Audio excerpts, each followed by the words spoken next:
I never imagined silence could cut deeper than betrayal. Yet that night, it did. The house felt too empty, too still, as if it already knew the truth I was about to face. My name is Daniel. I'm 38, married to Laura for nearly 9 years.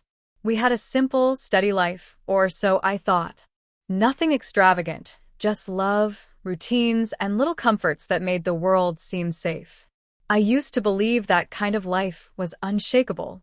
It was a Thursday evening. Laura said she was meeting her friend Jenna for a late dinner. I didn't question it. I never had a reason to.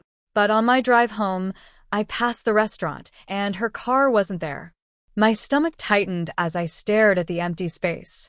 Logic whispered harmless possibilities, but something deeper, older, screamed the truth. I went home. Her perfume lingered in the air, her hairbrush rested on the dresser, her charger plugged into the wall, but she wasn't there. I sat on the couch and waited. At 9:42, a text, running late. Don't wait up. Something inside me cracked, not loudly, not violently, just a quiet snap that echoed through my chest. I had never gone through her phone before, never needed to. But once trust fractures, curiosity comes quickly. The next morning, while she showered, I picked it up. There they were, messages from someone named Evan. Casual at first, then intimate. Last night was incredible. I miss your skin already. He suspects nothing. The floor shifted beneath me. I felt both weightless and crushed. There's no way to prepare for that moment. You think you'll scream, cry, storm out, but mostly you freeze. I didn't confront her that day. I went to work, sat through meetings I barely heard, smiled at jokes that didn't reach me. My body was present, my soul somewhere above, watching a life that suddenly didn't belong to me. That night, I came home early. Her car was in the driveway. Upstairs, lights flickered. Each step up the stairs felt heavier than the last. The bedroom door was half open. Laura's voice floated out, soft, familiar, now strange. Another voice answered, a man's voice. I don't remember pushing the door. I just stood there. Laura's eyes widened. Her hand clutched the blanket like it could erase what I saw. Evan scrambled, cursing, fumbling for clothes. No shouting, no chaos, just silence so thick it felt alive. Laura stammered something, an excuse, maybe a plea. I didn't listen. I turned, walked downstairs, grabbed my keys. She called out, voice cracking, Daniel, please wait. I kept going. The night air bit my skin, burned my chest. I didn't look back until I reached the car. That's when I heard it, her scream. Not anger. Panic. Real, raw panic. Daniel, don't go. Please, I'm sorry. I'm so sorry. My hand froze on the door.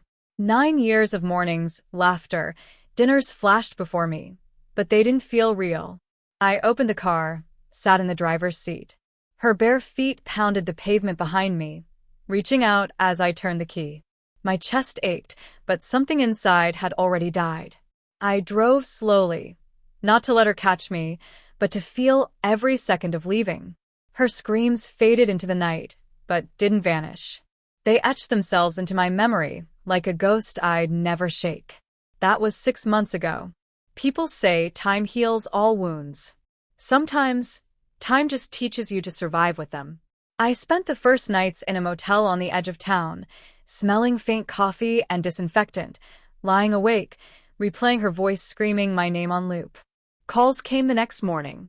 Texts, pictures of us, our home, her attempts to fix a heart that no longer believed. I didn't reply. I packed the few belongings I had and moved into a small apartment near work. Bare walls, a chair, a mattress on the floor. Quiet, painfully quiet but honest. Weeks passed.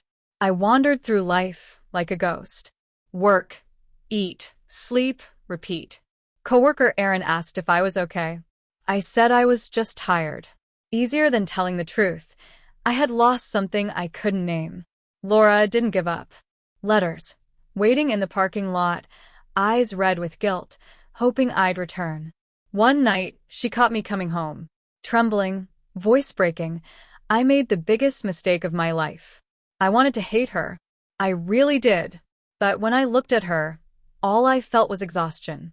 Love doesn't vanish overnight. It changes shape. Hollow. I nodded. Knowing didn't fix it. She reached for my arm.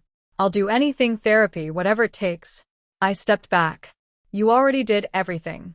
That's the problem. Tears traced the lines I once kissed.